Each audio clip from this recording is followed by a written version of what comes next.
नमस्कार, लखनऊ समाचार फटाफट में आप सभी लखनऊ उत्तर प्रदेश के दर्शकों का स्वागत है।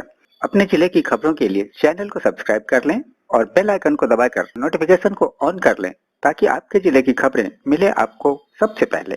और हाँ, कमेंट बॉक्स में अपने जिले का नाम जरूर लिखें ताकि हम आपके जिले से जुड़ी खबरें दे सकें। तो आइए देखते हैं लखनऊ सहित उत्तर प्रदेश के सभी प्रमुख जिलों के समाचार फटाफट।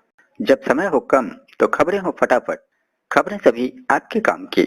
खबर फटाफट में आज के हेडलाइंस। पीएम मोदी 27 अक्टूबर को लस्सी, मोमो और चाट वालों से करेंगे संवाद।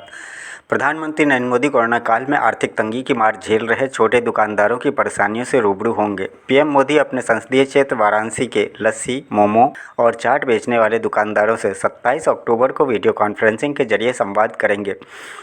जिला प्रशासन ने इसके लिए जरूरी तैयारियां शुरू कर दी है। पीएम इन दुकानदारों को संबोधित भी करेंगे।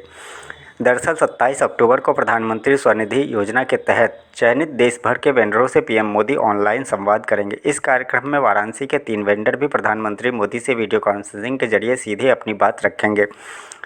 3 वेंडर में लंका क्षेत्र के लस्सी वाले के साथ चाट की दुकान के दुकानदार, डिलीवरी बॉय शामिल है। धान खरीद पर एक्शन में योगी सरकार, निगरानी के लिए नोडल अफसर तैनात। धान खरीद पर नजर रखने के लिए राज्य सरकार ने नोडल अधिकारियों की तैनाती कर दी है। ये नोडल अफसर हर हफ्ते आवंटित जिलों में धान क्रय केंद्रों का निरीक्षण करेंगे और अपनी रिपोर्ट शासन को सौंपेंगे। इस संबंध में प्रमुख सचिव वीना कुमारी ने आदेश जारी कर दिए हैं। अपर आयुक्त अनिल कुमार को लखनऊ संभाग की जिम्मेदारी सौंपी गई है। वहीं विशेष सचिव एपी सिंह को मुरादाबाद संभाग, संतोष सक्सेना को बरेली संभाग, सुनील कुमार वर्मा को अयोध्या, यूपी एग्रो के एमडी शेषनाथ को बस्ती, पीसीएफ के एमडी मासूम सरवर अली को कानपुर, कार्यकारी निदेशक आलोक दीक्षित को गोरखपुर, एमडी पीसीयू मनोज द्विवेदी को वाराणसी, एमडी यूपीएसएस राजीव यादव को मिर्जापुर, अपर निबंधन आयुक्त व निबंधक कार्यालय कृपाशंकर को प्रयागराज, विभागीय वित्त नियंत्रक विनोद कुमार को आजमगढ़, विशेष सचिव ओपी वर्मा को देवीपाटन, एसडब्ल्यूसी के एमडी श्रीकांत गोस्वामी को मेरठ, आगरा व अलीगढ़ और संभागीय खाद्य विपणन अधिकारी प्रदीप कुमार कुशवाहा को चित्रकूट व झांसी संभाग की जिम्मेदारी दी गई है। यूपी से बीजेपी का तेजस्वी पर तंज, कहा हाई स्कूल फेल बता रहे रोजगार का फॉर्मूला। माँ बाप दोनों रहे सीएम फिर भी पास नहीं कर पाए मैट्रिक। बिहार विधानसभा चुनाव को लेकर सरगर्मियां जोरों पर है। बिहार चुनाव के नेताओं का एक दूसरे पर आरोप प्रत्यारोप लगाना जारी है। इस बीच जहां यूपी सीएम योगी आदित्यनाथ ने बिहार जाकर रैलियां की, तो वहीं उनके मीडिया सलाहकार सलभ त्रिपाठी ने ट्वीट कर तेजस्वी पर हमला किया है। तेजस्वी का बिना नाम लिखे सलभ ने उनकी शैक्षिक योग्यता पर सवाल उठाकर शिक्षा और रोजगार देने की बात करने पर तंज कसा है। सलभ ने लिखा, दो धनाढ़ मुख्यमंत्रियों की संतान होते हुए भी जो आज खुद मैट्रिक नहीं पास कर पाए, वो युवाओं को पढ़ाने बढ़ाने और रोजगार तक का फार्मूला बता रहे हैं। गजब है। सब्जियों का भाव पहुंचा आसमान पर। 5 रुपये का एक आलू तो 10 रुपये का एक प्याज। महंगाई एक बार फिर अपने चरम पे पहुंच गई है। हरी सब्जियां ही नहीं, आलू प्याज की महंगाई भी आम ही नहीं, खास लोगों की थाली से भी दूर हो गई है। केंद्र सरकार के प्याज के आयात में छूट देने के फैसले के बावजूद प्याज के भाव आसमान छू रहे हैं। स्थिति यह है कि कई सब्जियों की दुकान पर प्याज की बिक्री की ही नहीं जा रही है। आपको जानकर हैरत होगी कि खुदरा बाजार में इन दिनों 5 रुपये का एक आलू मिल रहा है। इसी तरह प्याज की बात करें तो बड़े साइज वाला एक प्याज 10 रुपये में मिल रहा है।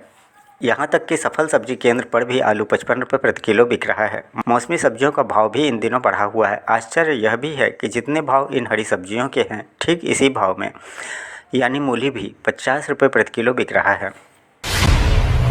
एक जरूरी खबर, 1 नवंबर से बदल जाएगा गैस सिलेंडर का नियम, जान लें वरना नहीं मिलेगी डिलीवरी। 1 नवंबर 2020 से देश में रसोई गैस सिलेंडर से जुड़ा एक अहम नियम बदलने वाला है। अगले माह से गैस सिलेंडर की होम डिलीवरी की प्रक्रिया बदल जाएगी। इसके लिए वन टाइम पासवर्ड यानी कि OTP जारी हो जाएगा। इस सिस्टम को डिलीवरी ऑथेंटिकेशन कोड का नाम दिया गया है। इस व्यवस्था से ऐसे लोगों को थोड़ी असुविधा हो सकती है जिन्होंने पेट्रोलियम कंपनी के साथ अपना मोबाइल नंबर अपडेट नहीं कराया है। नए नियम से जिन ग्राहकों ने अपना पता और मोबाइल नंबर गलत दर्ज कराया हुआ है, उन्हें दिक्कत हो सकती है। ताजमहल पर उमड़ी भीड़, समय से पहले बिके टिकट, मायूस होकर लौटे सैलानी। विजयदशमी पर ताजमहल पर सैलानी ज़्यादा आए और टिकटों की संख्या कम रही। शनिवार की तरह रविवार को ताजमहल पर शाम की शिफ्ट में 3:20 पर ही टिकटों की बुकिंग बंद हो गई। ऐसे में पर्यटकों को मायूस लौटना पड़ा। शनिवार और रविवार को टिकटों को स्कैन कर खरीदने के लिए पर्यटकों को परेशान होना पड़ा। सैलानियों और पर्यटन संगठनों ने शनिवार और रविवार को ताजमहल पर टिकटों की संख्या 5,000 से 10,000 करने की मांग उठाई है। और महंगा होगा पेट्रोल डीजल, टैक्स बढ़ाए जाने के आसार। कोविड-19 महामारी से उत्पन्न आर्थिक संकट और बाद में राजस्व पर दबाव पड़ने से केंद्र फिर से पेट्रोल और डीजल पर उत्पाद शुल्क बढ़ा सकता है। सूत्रों ने संकेत दिया है कि अगर सरकार को कोविड-19 से संबंधित व्यवधानों से लड़ने के लिए अतिरिक्त आर्थिक सुधार पैकेजों के वित्त पोषित करने के लिए अधिक संसाधन जुटाने की जरूरत महसूस हुई तो पेट्रोल और डीजल पर उत्पाद शुल्क में 3 से 6 रुपये प्रति लीटर की बढ़ोतरी जल्द हो सकती है। क्या इस बैंक में आपका खाता है? अगर हाँ, तो ये खबर आपके लिए। अपनी 50 ब्रांचेज बंद कर रहा है ये बैंक। यस बैंक के नए मुख्य कार्यकारिणी और प्रबंध निदेशक प्रशांत कुमार ने पीटीआई को बताया कि बैंक अपनी 50 शाखाओं को युक्तिसंगत बनाने के प्रयास के तहत बंद कर देगा। बैंक के इस कदम से वित्त वर्ष 2021 में इसके समग्र नेटवर्क में कमी आएगी क्योंकि ये कोई अन्य नई शाखा नहीं खोलने जा रहा है। कुमार ने मार्च में ही बैंकिंग व्यवस्था के मामलों की जिम्मेदारी संभाली है। क्या खत्म हो गई है रसोई गैस सब्सिडी? खातों में नहीं आ रहा पैसा? तो ये खबर देखिए। पिछले कुछ महीनों से अगर आपके बैंक खाते में रसोई गैस की सब्सिडी का पैसा जमा नहीं हो रहा है तो आपको चौंकने की ज़रूरत नहीं है। दरअसल कोरोना काल में पिछले कुछ महीनों में रसोई गैस पर सब्सिडी की ज़रूरत खत्म हो गई है। पिछले करीब 5 महीने से तमाम ग्राहकों के खाते में सब्सिडी का यह पैसा नहीं आ रहा है। ऐसे में ग्राहकों का परेशान होना लाजमी है, लेकिन इसमें परेशान होने की कोई ज़रूरत नहीं है। दरअसल अंतर्राष्ट्रीय बाजार में कच्चे तेल की कीमत कम होने की वजह से घरेलू बाजार में भी एलपीजी सिलेंडर का रेट कम हो गया है।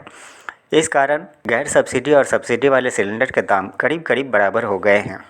इससे मौजूदा समय में सब्सिडी और गैर सब्सिडी वाले सिलेंडर के भाव में कोई अंतर नहीं रह गया है। ऐसे में सब्सिडी का पैसा खाते में डालने की ज़रूरत अपने आप खत्म हो गई है। अगर कोरोना काल में भी चुकाई थी बैंक की किस्त तो बैंक देंगे कैशबैक। भारतीय रिजर्व बैंक ने कोरोना वायरस महामारी के समय में ग्राहकों को सुविधाओं को ध्यान में रखते हुए उन्हें 6 महीने के लिए लोन मोरेटोरियम की सुविधा दी थी। इस दौरान जो लोग वित्तीय रूप से ईएमआई का भुगतान करने में असमर्थ थे उन्होंने इसका लाभ उठाया। वहीं कई ऐसे लोग थे जिन्होंने मोरेटोरियम अवधि के दौरान भी नियमित रूप से किस्त चुकाई है। अगर आपने भी इस दौरान किस्त का भुगतान किया है तो ये खबर आपके लिए महत्वपूर्ण साबित हो सकती है। केंद्र सरकार ने लोन के ब्याज पर ब्याज माफ़ी संबंधी दिशा निर्देशों को मंजूरी दे दी है, जिसके तहत बैंक अब उन ग्राहकों को भुगतान की गई ब्याज की राशि को वापस लौटाएगी। केंद्र सरकार का निर्देश, भूजल की बर्बादी पर 5 साल तक सजा वाला प्रावधान लागू करे राज्य। केंद्रीय भूजल प्राधिकरण के नए निर्देश के मुताबिक पीने योग्य पानी का दुरुपयोग भारत में 1 लाख रुपए तक का जुर्माना और 5 वर्ष तक की जेल की सज़ा के दंडनीय अपराध होगा। दरअसल सीजीडब्ल्यूए ने एनजीटी के आदेश का अनुपालन कर 8 अक्टूबर 2020 को सभी राज्यों को पत्र लिखा। केंद्रीय भूजल प्राधिकरण ने देश के सभी राज्यों, केंद्र शासित प्रदेशों के नगरीय निकायों से कहा है कि वो पीने के पानी और भूगर्भ जल के दुरुपयोग को रोकने के लिए एक तंत्र विकसित करें, साथ ही आदेश का उल्लंघन करने वालों के खिलाफ दंडात्मक उपाय करें। हेलो फरमाइश समाचार भारती में आपका बहुत बहुत स्वागत है। ये समाचार है आप सभी के लिए बेहद खास, जब आपकी फरमाइश पर दी जाती है आपके पसंदीदा समाचार। तो देखिए अपनी पसंद की फरमाइशी समाचार, जिसके लिए इन सब की फरमाइश है गोरखपुर के चौरी चौरा से आशुतोष पांडे, भटनी देवरिया से राजेश कुमार यादव और बलिया से श्रवण कुमार। ये सभी जानना चाहते हैं कि बिहार चुनाव में किस फिल्म स्टार ने प्रचार किया है। और वो खास खबर ये है कि बिहार चुनाव में उतरी हैं एक्ट्रेस अमीषा पटेल और जनता ने उनका जोरदार स्वागत किया है। बिहार में पहले चरण की 71 विधानसभा सीटों के लिए चुनाव प्रचार समाप्त हो जाएगा। बिहार में जहां एक ओर रोजाना ताबड़तोड़ रैलियां, जनसभाएं और रोड शो हो रहे हैं, वहीं अब प्रचार में ग्लैमर का तड़का भी लग गया है। कहो ना प्यार है फिल्म में नजर आई बॉलीवुड अभिनेत्री अमीषा पटेल ने औरंगाबाद के ओबरा दाऊदनगर में रोड शो किया। विधानसभा से लोजपा प्रत्याशी के चुनाव प्रचार में अमीषा पटेल पहुँची थी। चुनावी प्रचार में पहुंची अमीषा पटेल का भव्य स्वागत हुआ। अमीषा पटेल की एक झलक पाने के लिए जगह जगह पर लोगों की काफ़ी भीड़ दिखी। जानकारी के अनुसार फिल्म अभिनेत्री अमीषा पटेल सोमवार की सुबह फ्लाइट से पटना पहुंची, जहां उनका भव्य स्वागत एयरपोर्ट पर डॉक्टर प्रकाश चंद्रा का समर्थकों द्वारा किया गया। एयरपोर्ट से सड़क मार्ग से वो दाऊदनगर पहुंची और प्रचार किया। तो ये थी आज की फरमाइशी समाचार। यदि आपके भी समाचारों से संबंधित कोई फरमाइश हो तो नीचे कमेंट बॉक्स में लिखें। कल के समाचारों में आपके नाम के साथ दिखाया जाएगा। तो ये था लखनऊ व उत्तर प्रदेश के सभी प्रमुख जिलों से खबरें फटाफट। वीडियो को लाइक व शेयर करना न भूलें ताकि आपके जिले से जुड़ी सभी लोगों तक उत्तर प्रदेश की खबरें फटाफट पहुंच सके। फिर मिलते हैं अगले वीडियो में, तब तक के लिए जय हिंद, जय भारत।